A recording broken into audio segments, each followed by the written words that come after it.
Welcome to CS Bits the complete IT solution education channel. നമ്മൾ ഇന്നിവിടെ discuss ചെയ്യാൻ പോകുന്നത് ഇൻ്റർനെറ്റ് എന്ന് പറയുന്ന ചാപ്റ്ററിൻ്റെ ആദ്യ ഭാഗമാണ്. നമുക്ക് പഠിക്കാനുള്ളത് എന്താണ് ഇൻ്റർനെറ്റ് എന്നാണ്. ഇൻ്റർനെറ്റ് എന്ന് പറഞ്ഞു കഴിഞ്ഞാൽ ഡാറ്റകളും ഇൻഫർമേഷൻസൊക്കെ എക്സ്ചേഞ്ച് ചെയ്യാൻ വേണ്ടിയിട്ട് പരസ്പരം കണക്റ്റ് ചെയ്തിട്ടുള്ള ഒരു കൂട്ടം നെറ്റ്വർക്കുകളാണ്. അപ്പോൾ ഇതിൽ നമ്മൾ ഡാറ്റകളും ഇൻഫർമേഷൻസൊക്കെ ഇൻ്റർചേഞ്ച് ചെയ്യുമ്പോൾ നമ്മൾ പഠിച്ചിട്ടുണ്ട് ഒരു പ്രോട്ടോക്കോൾ നമുക്ക് ആവശ്യമാണ്, TCP/IP എന്ന് പറയുന്നു. ഇൻ്റർനെറ്റിൻ്റെ പിതാവ് എന്നറിയപ്പെടുന്നത് വിൻറ്റൺ ഗ്രേ സർഫാണ്. ആദ്യത്തെ വൈഡ് ഏരിയ നെറ്റ്വർക്ക് എന്ന് പറയുന്നത് അർപ്പാനെറ്റ് ആണ്.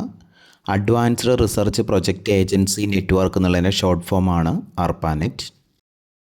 നമുക്കറിയാം ഇൻ്റർനെറ്റിൽ നിന്ന് ഇൻഫർമേഷൻസ് ആക്സസ് ചെയ്യാനും വെബ്സൈറ്റുകൾ ഓപ്പൺ ചെയ്യാനൊക്കെ WWW അതായത് വേൾഡ് വൈഡ് വെബ് എന്ന് പറയുന്ന ഒരു ഫെസിലിറ്റി വേണം. ആ വേൾഡ് വൈഡ് വെബിൻ്റെ ഉപജ്ഞാതാവ് എന്നറിയപ്പെടുന്നത് ടിം ബെർണേഴ്സ്ലിയാണ്. അദ്ദേഹവും അദ്ദേഹത്തിൻ്റെ കൂടെയുള്ള ഒരു ടീമും കൂടെയാണ് HTTPയും HTMLഉം അതായത് ഹൈപ്പർ ടെക്സ്റ്റ് ട്രാൻസ്ഫർ പ്രോട്ടോക്കോളും ഹൈപ്പർ ടെക്സ്റ്റ് മാർക്കപ്പ് ലാംഗ്വേജും കണ്ടുപിടിച്ചത്. അതായത് വെബ് സെർവറും വെബ് ബ്രൗസേഴ്സൊക്കെ വർക്ക് ചെയ്യാൻ ആവശ്യമായിട്ടുള്ള ഇത്തരം കാര്യങ്ങളൊക്കെ കണ്ടുപിടിച്ചത് ഈ ടിം ബെർണേഴ്സ്ലിയും അദ്ദേഹത്തിൻ്റെ ടീമുമാണ്. അടുത്ത് നമുക്ക് നോക്കാനുള്ളത് ഒരു ഇൻ്റർനെറ്റ് കണക്ഷൻ നമുക്ക് ആവശ്യമാണെങ്കിൽ അതിന് എന്തെല്ലാം ഹാർഡ്വെയർസും സോഫ്റ്റ്വെയർസും വേണം എന്നുള്ളതാണ് നോക്കുന്നത്. ആദ്യം നമുക്ക് വേണ്ടത് ഒരു കമ്പ്യൂട്ടറും ഒരു NICയും വേണം. അതായത് കമ്പ്യൂട്ടറിൽ ഒരു NIC നെറ്റ്വർക്ക് ഇൻ്റർഫേസ് കാർഡ് ഉണ്ടായിരിക്കണം.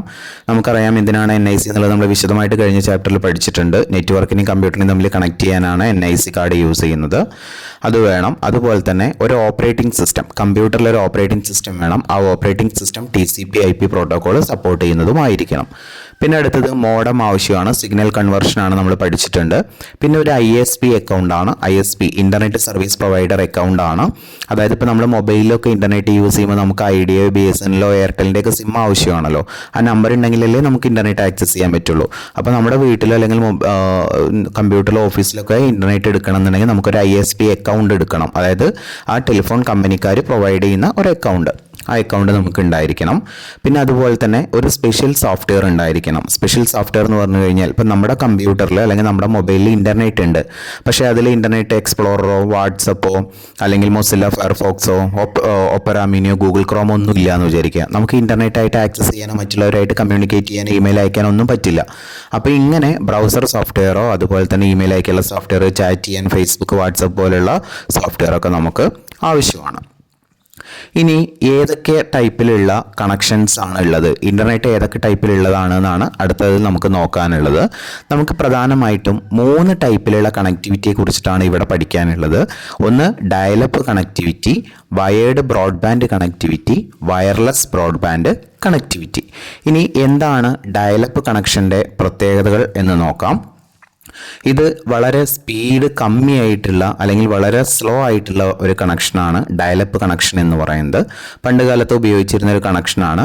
നമുക്ക് 56 kbps എന്ന് പറഞ്ഞാൽ നമുക്കറിയാം കിലോബിറ്റ്സ് പെർ സെക്കൻഡ്സ് ആണ്. അതായത് ഒരു സെക്കൻഡിൽ 56 kbps മാത്രമാണ് സ്പീഡ് ഉണ്ടാവുള്ളൂ. അതുകൊണ്ട് തന്നെ ടെക്സ്റ്റ് ബേസ്ഡ് ആയിട്ടുള്ള സൈറ്റുകൾ ഓപ്പൺ ചെയ്യാൻ വേണ്ടിയിട്ട് മാത്രമാണ് നമുക്കിത് പണ്ട് കാലത്ത് ഉപയോഗിച്ചിരുന്നുള്ളൂ. അതിൽ ഗ്രാഫിക്സ് കൂടിയിട്ടുള്ള വീഡിയോസും ഓഡിയോസും ഒക്കെ ഉള്ള ഇമേജസ് ഒക്കെ ഉള്ള സൈറ്റുകളൊക്കെ അത് ഓപ്പൺ ചെയ്ത് കഴിഞ്ഞാൽ വളരെ സ്പീഡ് കമ്മിയായിരിക്കും. ഓക്കെ. പിന്നെ അതുപോലെ തന്നെ നമുക്കിത് കണക്ട് ചെയ്യണമെന്നുണ്ടെങ്കിൽ ഇൻ്റർനെറ്റുമായിട്ട് കണക്ട് ചെയ്യണമെങ്കിൽ നമുക്ക് ISP അക്കൗണ്ട് വേണമെന്ന് പറഞ്ഞല്ലോ. ആ ISP അക്കൗണ്ടിലേക്കുള്ള ഒരു നമ്പറിലേക്ക് നമ്മൾ ഡയൽ ചെയ്യണം. ഇപ്പം ഞാൻ നിങ്ങളെ വിളിച്ചാൽ എനിക്ക് കോള് കിട്ടണമെന്നുണ്ടെങ്കിൽ നിങ്ങളുടെ നമ്പറിലേക്ക് ഞാൻ ഡയൽ ചെയ്യണമല്ലോ. അതേപോലെ ISP അക്കൗണ്ടിൻ്റെ നമ്പറിലേക്ക് നമ്മൾ ഡയൽ ചെയ്യണം. എന്നാലെയാണ് അവർ നമുക്ക് ഇൻ്റർനെറ്റ് ആക്സസ് ചെയ്ത് തരുള്ളൂ അല്ലെങ്കിൽ കണക്ട് ചെയ്ത് തരുള്ളൂ. പിന്നെ അതുപോലെ തന്നെ ഒരു ടെലിഫോൺ കണക്ഷൻ നമുക്ക് അത്യാവശ്യമാണ്. ടെലിഫോൺ ലൈന് നമുക്ക് ആവശ്യമാണ്.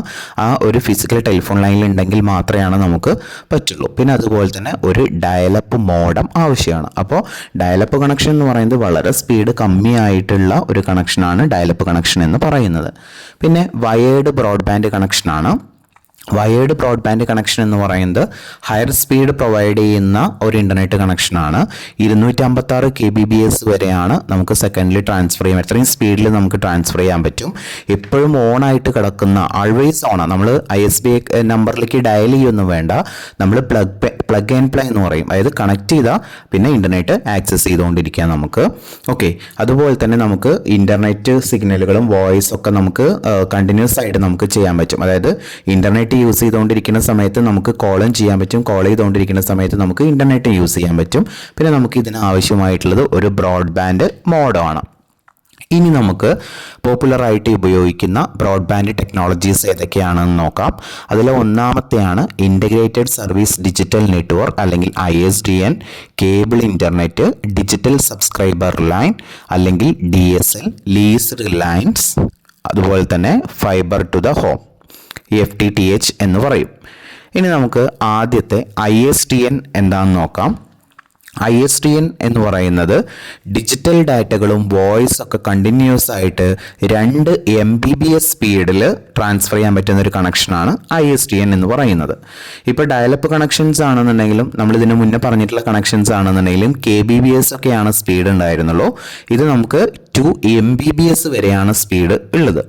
അതുപോലെ തന്നെ ഈ ഒരു ടൈപ്പിലുള്ള കണക്ഷൻ എന്ന് പറയുന്നത് നമുക്ക് 2 ലൈൻ കണക്ഷൻസ് ആണ് തരിക. ടെലിഫോൺ കമ്പനികൾ നമുക്ക് 2 ലൈൻസ് ആണ് നമുക്ക് തരിക ഇതിൻ്റെ കണക്ഷന് വേണ്ടിയിട്ട്. ഒന്ന് ഡാറ്റ സിഗ്നലുകൾ പോകാൻ വേണ്ടിയിട്ടും രണ്ടാമത് വോയിസ് സിഗ്നലുകൾ പോകാൻ വേണ്ടിയിട്ടും. അങ്ങനെ 2 ടൈപ്പിലുള്ള ലൈൻസ് കണക്ഷനാണ് അത്. ഇനി അടുത്തത് കേബിൾ ഇൻ്റർനെറ്റ് ആണ്. കേബിൾ ഇൻ്റർനെറ്റ് എന്ന് പറഞ്ഞു കഴിഞ്ഞാൽ നമ്മുടെ വീട്ടിലൊക്കെ നമ്മുടെ നമ്മുടെ ഡിഷ് TVയുടെയൊക്കെ കേബിളില്ലേ, അല്ലെങ്കിൽ നമുക്ക് ഈ സിറ്റി ചാനൽ കേബിളുകളൊക്കെ, ലോക്കൽ TV ചാനൽ കേബിളുകളൊക്കെ ഉണ്ടാവാറില്ലേ, അങ്ങനെ TV ചാനൽ കേബിളുകളൊക്കെ ഉപയോഗിച്ചുകൊണ്ട് നമുക്ക് ഇൻ്റർനെറ്റ് ആക്സസ് ചെയ്യാൻ പറ്റുന്ന ഒരു ടൈപ്പിലുള്ള കണക്ഷനാണ് കേബിൾ ഇൻ്റർനെറ്റ് എന്ന് പറയുന്നത്. ഈ കേബിൾ ഇൻ്റർനെറ്റിന് 1 Mbps to 10 Mbps വരെയാണ് സ്പീഡ് എന്ന് പറയുന്നത്. നമ്മുടെ നോർമൽ നമ്മുടെ ടെലിവിഷൻ കണക്ഷൻ ഉണ്ടല്ലോ, ആ കണക്ഷൻ്റെ കേബിൾ ഉപയോഗിച്ചുകൊണ്ട്, കോഷ്യൽ കേബിൾസ് ഉപയോഗിച്ചുകൊണ്ട് തന്നെയാണ് നമ്മൾ എന്ത് ചെയ്യുന്നത്, ഇതിൽ ഇൻ്റർനെറ്റ് കണക്ട് ചെയ്യുന്നത്. ഇനി അടുത്തത് ഡിജിറ്റൽ സബ്സ്ക്രൈബർ ലൈൻ അല്ലെങ്കിൽ DSL ആണ്. ഇത് ബ്രോഡ്ബാൻഡ് സർവീസ് തന്നെയാണ്. ഇത് നമ്മുടെ സ്റ്റാൻഡേർഡ് ടെലിഫോൺ, നോർമൽ നമ്മുടെ ടെലിഫോൺ 2 ലൈനുകളോ കാര്യങ്ങളൊന്നും ഉണ്ടാവില്ല, നമ്മുടെ നോർമൽ ടെലിഫോൺ ലൈനുകൾ ഉപയോഗിച്ചിട്ടായിരിക്കും നമ്മൾ ഇതിൽ കണക്ട് ചെയ്യുന്നത് ഉണ്ടാവുക. പിന്നെ ലീസ്ഡ് ലൈൻസ് ആണ്. ലീസ്ഡ് ലൈൻസ് എന്ന് പറഞ്ഞു കഴിഞ്ഞാൽ നമ്മൾ ഇതുവരെ നമ്മൾ ചെയ്തിരുന്ന ടെലിഫോൺ കണക്ഷൻ അതിൻ്റെ കൂടെ തന്നെ നമുക്ക് ഇൻ്റർനെറ്റ് സർവീസും കൂടിയായിരുന്നു. പക്ഷേ ഇതങ്ങനെയില്ല. ഇത് ഇൻ്റർനെറ്റ് ഫെസിലിറ്റീസ് മാത്രം പ്രൊവൈഡ് ചെയ്യാനുള്ള കണക്ഷൻസ് ആണ്. അതായത് നമ്മളിപ്പോൾ TV ചാനൽ കേബിളുകളൊക്കെ വരുന്നില്ലേ, അതുപോലെ ഇൻ്റർനെറ്റിനായിട്ടുള്ള കേബിളുകൾ വലിയ വലിയ കമ്പനികൾ അതുപോലെ തന്നെ ബിസിനസ് ഫേംസിനൊക്കെ വേണ്ടിയിട്ടാണ് ഈ ലീസ്ഡ് ലൈൻസ് യൂസ് ചെയ്യാറ്. 2 Mbps മുതൽ 100 Mbps വരെയാണ് ഇതിൻ്റെ സ്പീഡ് എന്ന് പറയുന്നത്. പിന്നെ അതുപോലെ തന്നെ ഇവിടെ ഫൈബർ ടു ദ ഹോം ആണ്, FTTH ആണ്. ഈ ഫൈബർ ടു ദ ഹോം എന്ന് പറയുന്നത് ഹൈ സ്പീഡിലുള്ള ഡാറ്റ ട്രാൻസ്മിഷന് വേണ്ടിയിട്ടാണ് യൂസ് ചെയ്യുക. ഇവിടെ ഒപ്റ്റിക്കൽ ഫൈബേഴ്സ് ആണ് യൂസ് ചെയ്യുന്നത്. വളരെ സ്പീഡ് കൂടുതലായിട്ടുള്ള ഒപ്റ്റിക്കൽ ഫൈബേഴ്സ് യൂസ് ചെയ്തിട്ടുള്ള ഒരു കണക്ഷനാണ് നമ്മളുടെ ഫൈബർ ടു ദ ഹോം എന്ന് പറയുന്നത്. അടുത്തത് നമുക്ക് പഠിക്കാനുള്ളത് വയർലെസ് ബ്രോഡ്ബാൻഡ് കണക്ഷൻസെ കുറിച്ചിട്ടാണ്. വയേർഡ് ബ്രോഡ്ബാൻഡ് കണക്ഷൻ്റെ ഏകദേശം അതേ സ്പീഡ് പ്രൊവൈഡ് ചെയ്യുന്ന ഒരു ടൈപ്പ് കണക്ഷനാണ് വയർലെസ് ബ്രോഡ്ബാൻഡ് കണക്ഷൻ എന്ന് പറയുന്നത്. അപ്പോൾ വയേർഡിൽ ഒരു ഫിസിക്കൽ വയറായിരുന്നു ഉപയോഗിച്ചിരുന്നതെങ്കിൽ, കണക്ഷന് വേണ്ടി ഉപയോഗിച്ചിരുന്നെങ്കിൽ, ഇവിടെ സിഗ്നലുകളാണ്, വയർലെസ് എന്നല്ലേ പറഞ്ഞിരിക്കുന്നത്, അപ്പോൾ ഇവിടെ സിഗ്നലുകൾ വെച്ചിട്ടാണ് കണക്ട് ചെയ്യുന്നത്. ഇവിടെ പ്രധാനമായിട്ടും നമുക്ക് പഠിക്കാനുള്ളത് 3 ടൈപ്പിലുള്ള വയർലെസ് ബ്രോഡ്ബാൻഡ് കണക്ഷൻസ് ആണ്. Mobile broadband, WiMAX, satellite broadband. ആദ്യത്തെ മൊബൈൽ ബ്രോഡ്ബാൻഡ് എന്താണെന്ന് നോക്കാം. മൊബൈൽ ഫോണുകൾ അതല്ലെങ്കിൽ USB മോഡംസ് ഒക്കെ ഉണ്ടാവില്ല, വയർലെസ് മോഡംസ്, അതുപോലെ തന്നെ നമ്മൾ കയ്യിലുണ്ടാവുന്ന ടാബ്ലറ്റ്സ് അല്ലെങ്കിൽ അതുപോലെയുള്ള ലാപ്ടോപ്പുകൾ, പാംടോപ്പുകൾ, അതിനൊക്കെ നമ്മൾ മൊബൈൽ ഡിവൈസസ് എന്ന് പറയും. അങ്ങനെയുള്ള ഡിവൈസുകളൊക്കെ ഉപയോഗിച്ചുകൊണ്ട് നമ്മൾ ഇൻ്റർനെറ്റ് ആക്സസ് ചെയ്യുന്നതിനെയാണ് നമ്മൾ എന്ത് പറയുക, മൊബൈൽ ബ്രോഡ്ബാൻഡ് എന്ന് പറയുക. നമുക്കറിയാം ബ്രോഡ്ബാൻഡ് ഒരു ഇൻ്റർനെറ്റ് കണക്ഷൻ വേണമെന്നുണ്ടെങ്കിൽ നമുക്ക് മോഡം ആവശ്യമാണ്.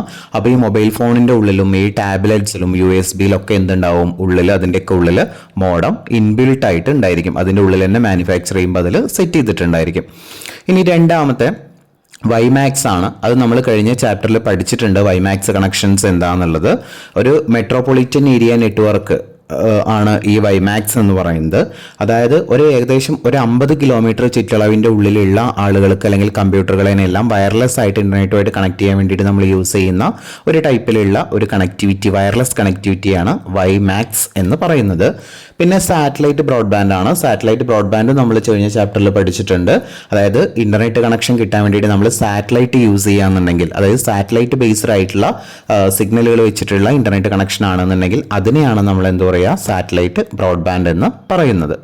ഇനി നമുക്ക് അടുത്തത് നോക്കാനുള്ളത് ഷെയറിംഗ് ആൻഡ് ഇൻ്റർനെറ്റ് കണക്ഷനാണ്. ഒരു ഇൻ്റർനെറ്റ് കണക്ഷൻ എങ്ങനെയാണ് നമ്മൾ ഷെയർ ചെയ്യുന്നത്, അതായത് ഒരു ഭാഗത്തുനിന്ന് ഒരു കമ്പ്യൂട്ടറിന് വേറെ കമ്പ്യൂട്ടറിലേക്ക് ഇൻ്റർനെറ്റ് എങ്ങനെയാണ് ഷെയർ ചെയ്യുന്നതെന്നാണ് നോക്കാനുള്ളത്. അതിലെ ആദ്യത്തെ നമുക്ക് നോക്കാനുള്ളത് ലാൻ വഴിയാണ് നമ്മൾ ഷെയർ ചെയ്യുന്നത്. അതായത് 2 കമ്പ്യൂട്ടറുകൾ നമ്മൾ ലോക്കൽ ഏരിയ നെറ്റ്വർക്ക് ചെയ്യുകയാണെന്നുണ്ടെങ്കിൽ ഒരു കമ്പ്യൂട്ടറിൽ നമ്മൾ ഇൻ്റർനെറ്റ് ഉണ്ടെങ്കിൽ ആ ലാൻ കണക്ഷൻ വഴി നമുക്ക് എന്ത് ചെയ്യാൻ പറ്റും, ഇൻ്റർനെറ്റ് നമുക്ക് ഷെയർ ചെയ്യാൻ പറ്റും. രണ്ടാമത് വൈഫൈ നെറ്റ്വർക്ക് വഴിയാണ്. അതായത് ഒരു കമ്പ്യൂട്ടറിൽ നെറ്റ്വർക്ക് ഇൻ്റർനെറ്റ് ഉണ്ടെന്നുണ്ടെങ്കിൽ അതിലൊരു ഒരു വൈഫൈ മോഡം അല്ലെങ്കിൽ വൈഫൈ അഡാപ്റ്റർ ഉണ്ടെന്നുണ്ടെങ്കിൽ എന്ത് ചെയ്യാൻ പറ്റും, ഈ നമ്മുടെ കമ്പ്യൂട്ടറിലുള്ള ഇൻ്റർനെറ്റ് സിഗ്നലുകളെ നമുക്ക് ഈ വൈഫൈ ആൻറ്റിന് വേണ്ടി നമുക്ക് ഷെയർ ചെയ്യാൻ പറ്റും. അത് ആക്സസ് ചെയ്യുന്ന ആളുകൾക്ക് അല്ലെങ്കിൽ അത് റിസീവ് ചെയ്യാൻ പറ്റുന്ന സിസ്റ്റംസ് ഉണ്ടെന്നുണ്ടെങ്കിൽ മറ്റുള്ള സിസ്റ്റങ്ങളിലേക്കൊക്കെ നമുക്കത് ആക്സസ് ചെയ്യാൻ പറ്റും. നമ്മുടെ വൈഫൈ ഹോട്ട്സ്പോട്ട് നമ്മൾ കണക്ട് ചെയ്യാറില്ലേ മൊബൈലിൽ, ആ ഹോട്ട്സ്പോട്ട് വഴി നമുക്ക് കുറേ മൊബൈലുകൾ കണക്ട് ചെയ്യാൻ പറ്റാറില്ലേ, അങ്ങനെ തന്നെ. പിന്നെ അടുത്തത് ലൈഫൈ ആണ്. ലൈഫൈ എന്ന് പറഞ്ഞു കഴിഞ്ഞാൽ ലൈറ്റ് ഫിഡിലിറ്റി എന്നുള്ളതിൻ്റെ ഷോർട്ട് ഫോമാണ് ലൈഫൈ എന്ന് പറയുന്നത്. അതായത് വൈഫൈ കണക്ഷൻ തന്നെ ആയിരിക്കും, പക്ഷെ അവിടെ നമ്മൾ യൂസ് ചെയ്യുന്നത് ഒപ്റ്റിക്കൽ വേർഷൻസ് ആയിരിക്കും, ഒപ്റ്റിക്കൽ ഫൈബേഴ്സ് ആയിരിക്കും അവിടെ യൂസ് ചെയ്യുന്നത്. അപ്പോൾ ഇതോട് കൂടിയിട്ട് നമ്മളുടെ ഒന്നാമത്തെ പാർട്ട് ഇവിടെ കംപ്ലീറ്റ് ആയി.